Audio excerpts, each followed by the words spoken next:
I'm just going to give an update about me. Obviously, 2 years ago, when I started Iron Sharpens Iron, I weighed quite a bit more. And I had a struggle with type 2 diabetes and high blood pressure. And Ted's kind of motivated me. I don't know if any of you were at the service at the Iron Sharpens Iron, where we talked about Game Changer. And I believe Damien did that series. And we talked about eating better and trying to lose weight and do a bunch of different things. So it kind of motivated me to figure it out, like why, like how can I, or what can I do? And so I spent a 2-year journey on trying to figure out how to fast and reverse my type 2 diabetes and do all that stuff, because I kept hearing you could do that. Harder than it sounds, just saying. So I took 2 years to do that. I finally made the personal decision to look into other things. So Jason Fung is the guy I follow. If you're interested in following him, he's a great dude on fasting. You should follow him. But what I found out is that sometimes when you take medication and you mix all that stuff together, your body just can't get there. So I made a choice to have a surgery done. And the reason I did is Jason Fung made a comment in one of his podcasts that said it's the reason people who have type 2 diabetes and high blood pressure no longer have type 2 diabetes and high blood pressure. And what he was referring to was gastric sleeve surgery, where they remove 80% of your stomach and then you limit the amount of food that you can take in. A lot of people think that surgery is only for obese people. And I can tell you it's not only for obese people, but it's for people like me, for people who can't get off the medications, who can't seem to trigger their body to thinking differently. And so what that did for me was, like, if that's true, if you can get the surgery, limit your intake, and you can reverse your type 2 diabetes, then that's for me. That's my life. Live longer, enjoy my wife longer, enjoy my family longer, not die from a medication that's causing cancer in people every other month. So I made a choice to have that surgery done. I did that May 7th. I've lost 50 pounds. I did my follow-up visit with my surgeon and my regular doctor on Monday. And as of Monday, I no longer have type 2 diabetes. So it's not a fake thing. It's an amazing deal. I've been going to my doctor for almost 3.5, almost 4 years. But to see her glow and just go, it's incredible. Like, I have guys in the exact journey that you were in that are trying to get there. Do you mind if I refer them to you? And I'll take that all day, because again, I get to enjoy my family, my life. I get to live longer. I don't have to worry about medications causing me cancer or anything else. It's just all up to me now, right? So it's me and all that. So if you look at me, Jim, if you look at me, you're like, whoa, what happened to you? That's what happened. And that's just being honest and sharing my story with you, because I truly believe that you can do it too, right? Like, other people can do it. You should share it. You should know. I don't know why the doctors don't tell people that it's a thing. They always tell people that surgery is for super obese people, and it's not necessarily that. If you have health concerns, talk to your doctor about options. There's options for everybody out there. Again, I want to just make sure everybody got a book, so you can take that book home with you. It's a 3-part series that we're going to go into. It's called Killin It with Andy Stanley, and it's talking about pride. I'm not going to talk too much. I'm just going to facilitate. And the reason I'm going to facilitate is because I think Andy does a great job of just kind of hitting the key points about pride in your relationship with God and how it all is affected with that. So we're just going to get started. At the end, I'll come back up.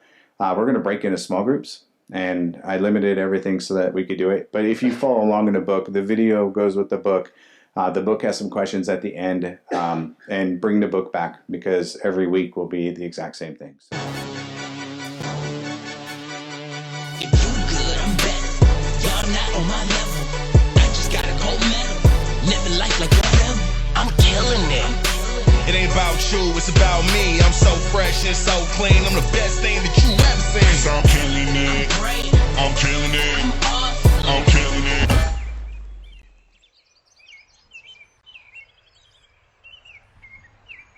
It ain't about you, it's about me. I'm so fresh and so clean. I'm the best thing that you ever seen. So I'm killing it. I'm killing it. I'm killing it. I'm cool.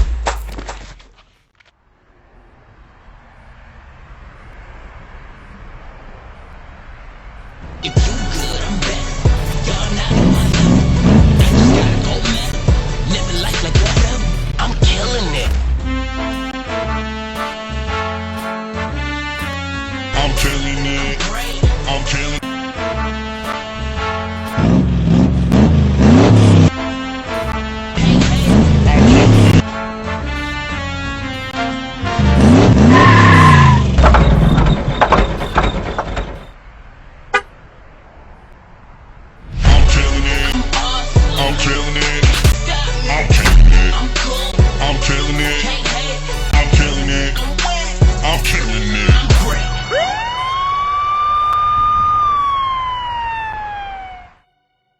Just to let you know up front what this is about, this is a series about that one thing inside of you and that one thing inside of me that keeps me from and causes me to, that keeps you from and causes you to. So what I'm going to do to get us started is I'm going to give you some clues as to what that thing is. I'm going to read you a list of keeps you froms and causes you to and see if you can guess. This is the one thing that keeps you from celebrating other people's success. It's the one thing that keeps you from initiating an apology when you know that you're wrong. It's the one thing that keeps you from initiating an apology when you were only 5% wrong and the other person was 95% wrong.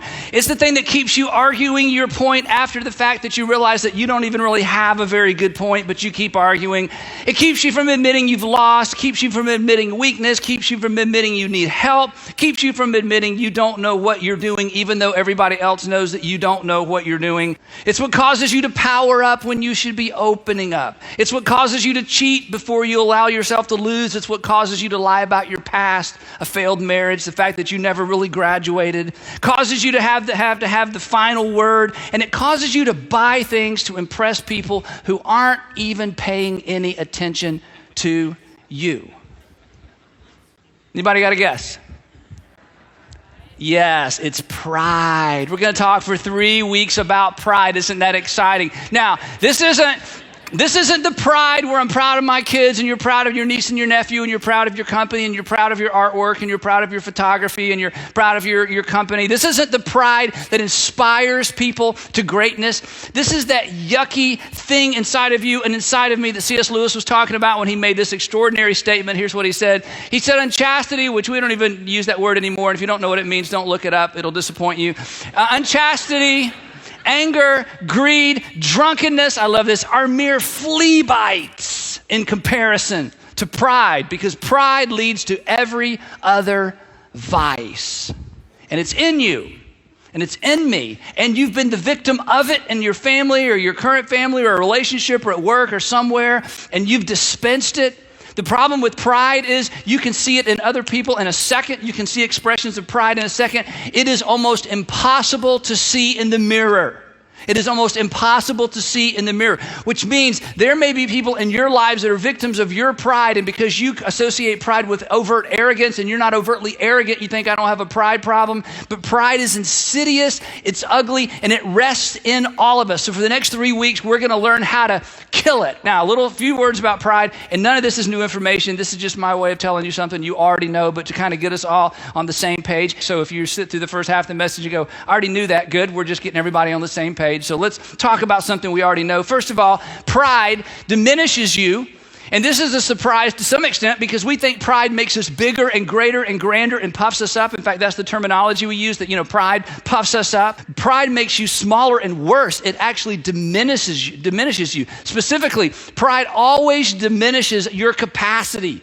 Your capacity to admit what you need to admit, your capacity to acknowledge what you need to acknowledge, and your capacity to apologize when you need to apologize. And we've all had that strange kind of emotional thing, where we know we need to say something, and, she's over there, working in the kitchen, you're sitting at the counter going, I know I should apologize, okay? And you should, and there's a battle going on the inside, or you're listening to somebody kind of come back at you about something you made a point about, and you know that they've actually trumped your point and they're right, and there's something in you, and you just need to admit it, you need to apologize, you need to acknowledge, but there's like this, it's so emotional, isn't it? It's like there are layers and layers and layers of emotion, and it's difficult to make ourselves say what we know we need to say, and in that way, pride just diminishes us. It makes us smaller. That's why we got to kill it.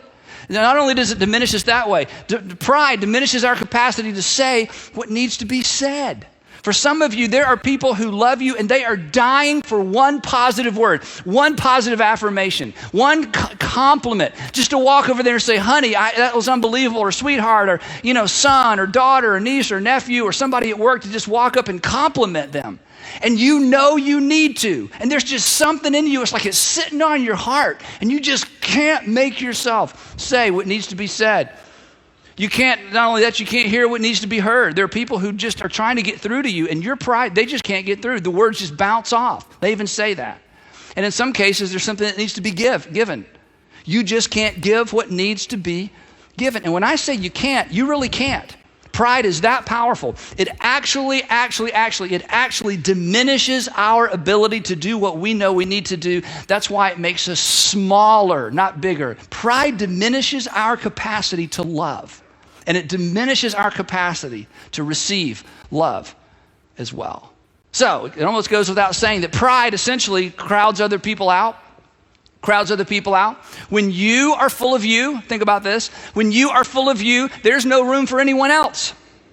When you are full of you, there is no room for anyone else. And the thing is that's so insidious, you don't even know it when it's happening. There are people around you that feel pressed up against the wall at work, pressed up against the wall at home, walking on eggshells around you because the least little thing is going to create some sort of conflict, or you're just going to go silent, or you're going to be passive aggressive, or you're just going to be aggressive. And people are scared to death. There's no room for anyone else in the room but you, and you don't even know it.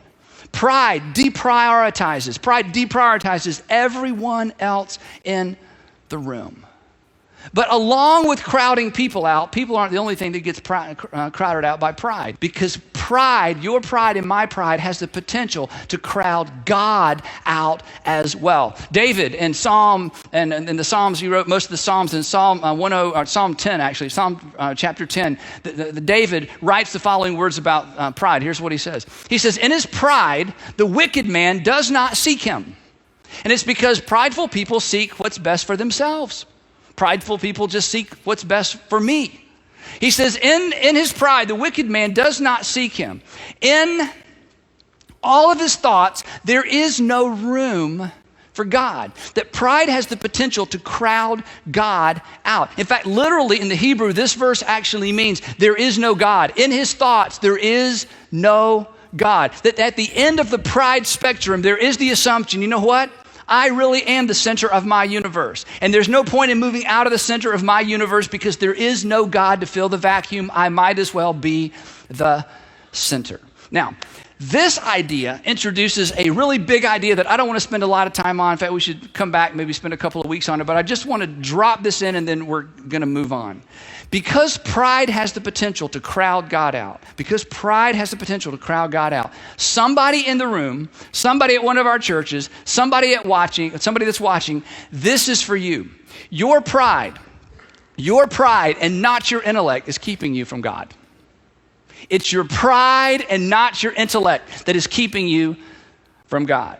You have stiff-armed God and the idea and the concept of God with your intellect. But the truth is, for somebody out there, your real issue is not how smart you are. Your real issue is how prideful you are. And I just want to give you one tip. And I know I've gone to meddling, and I know that you're never ever going to come back after I say this, but you just need to know this. Somebody needs to tell you. Here's a tip as to whether or not the issue really isn't your intellect, it's your pride. And when I say intellect, I mean you've got 3 or 4 reasons that just kind of shut down every religious, conversation. You're smarter than the rest of us. I get that, okay? So you've got your 2 or 3 arguments, and I'll give you credit. If you and I were having coffee and you gave me your 3 or 4 arguments against religion and against the existence of God, I would just go ahead and maybe tell you up front, you would possibly win the argument. So these are things that you really believe, and I'm not discounting your intellect. But if in addition to stiff-arming God with your intellect, you also have a tendency to stiff-arm the people you love the most with your intellect, you have a pride problem, not an intellect problem. Now, I know you hate me, but somebody had to tell you that. So you just think about that for a few minutes. Okay, let's move on. So bottom line, pride, and we all know this, pride is a prison. It's a prison. And it shuts us in, and it shuts God and others out. And no one would opt for this on purpose. Not one single person in the world would say, you know what, I would like to develop such a strong case of pride that no one feels close to me and I don't feel close to anyone else. No one would do that. No one would say, I want to have such a strong dose of pride. My kids and my nieces and nephews and perhaps my grandkids someday are always going to wonder whether or not I love them. That's my goal, for everyone to always wonder whether or not I love them. And then when they all gather at my funeral, they'll all say, did you know? I didn't know. Did anybody have a clue? Did anyone feel loved by this guy, by this woman? No, that's my goal. That's not your goal. So consequently, we're going to talk about it for 3 weeks. So now here's the great thing, okay? And this is kind of brings us to the part maybe you haven't thought about. An invitation to follow Jesus, an invitation or the invitation to follow Jesus is actually an invitation to unfollow pride. Now, I want to explain this in just a second. The invitation to follow Jesus is actually the invitation, or an invitation is the equivalent of an invitation to unfollow pride. And let me talk about this for just a second. We believe that you can follow Jesus or begin following Jesus without believing what most Christians believe about Jesus. Now, I believe Jesus was the Son of God. Did you know that you can begin following Jesus without believing that? And the reason that we say that is because all of Jesus' first century followers began following Jesus before they arrived at the conclusion that he was the Son of God, and some of those who followed him for years concluded he was not the Son of God. You can choose to follow and begin to lean into the teachings of Jesus without assuming the same things that many of us assume about Jesus. And the reason that's important is because Jesus taught, and I don't want you to miss this, Jesus taught and modeled a radically liberating version of humility. That Jesus taught and modeled a radically liberating version of humility, and it is appropriate for you and it is applicable to you regardless of who you think Jesus is. Because when Jesus showed up, he showed up in a world that was all about a religious and political pecking order, where the great people, did great things, and if you were sick, it's because God was mad at you, and if bad things happened, it's because your karma wasn't working to your advantage and you had been somebody bad in a previous life. Everybody believed all that stuff like many people believe today. Jesus shows up into that world, and he says this. He says, let me just redefine greatness for you to begin with. Greatness is defined by how well you serve other people, not how well you are served. What? Now you've heard this before. This isn't new. Yeah, greatness is defined by how well and how passionate you are about doing for others, not getting others to do for you. And suddenly he turns the whole thing upside down. Jesus came along and he said, you know what? Meek is the new black. That's what Jesus taught. Meek is the new black. He said this. He said, the meek, now I don't even know what this means, but I think it's awesome. The meek shall inherit the earth. Do you know what that means? I have no idea. The meek shall inherit the earth, but it means there is an inheritance beyond this life. And Jesus says, look, there's not a person in America, there's certainly not a middle class or upper middle class person in America who has a 3x5 card or a sticky note on their mirror that says, remember to be meek. Who wants to be meek? And Jesus said, look right here, I'm telling you, the meek have got it going on. The meek shall inherit the earth. You know what else he did? And we've heard this story 1,000 times if you grew up in church, and culturally we just completely miss the emotion and the smell and the significance of this scene toward the end of Jesus' ministry when he washes. Now he's the rabbi, okay? With these hands, he has healed people. He's raised the dead. He's touched lepers and didn't get leprosy. In fact, instead of him getting leprosy, they got whatever he got and they got healed. It was amazing. And Jesus washed his followers' feet. He washed their feet. He is the greatest among them, and he washes their feet. He says, take that, pride. And he says to his followers, now that you've seen me do it, you've heard me talk about it, now that you've seen me do it, I want you to go and do likewise. And if you do, it will break the power of pride in your life. But the best thing he did, the most significant thing he did, the pinnacle, the epicenter, the aha moment, the are you kidding me, event, was that Jesus initiated reconciliation. Jesus initiated. So you don't when you don't initiate reconciliation. It's like, they were wrong and you were wrong, and you're going to wait for them to call you. You're going to wait for them to apologize. You're going to wait for them to come in your direction. And even if you're just a little bit wrong and they're a whole lot wrong, and even if you're a whole lot wrong and there's just something in us that's like, Do I want to say something? Do I want to apologize? Do I want to initiate? I need them to come in my office and sit down and start the conversation. There's just that whole conflict. Jesus, the Son of God, we believe. Jesus, an extraordinary teacher, you believe. Whoever you believe Jesus is. Jesus initiated reconciliation. Here's why that's significant. He was right, and he was wronged, and he initiated reconciliation. If you just follow Jesus in that one way, in that one area, it has the power to break through the pride that keeps you locked in and keeps the people you love the most locked out. Pride says, wait.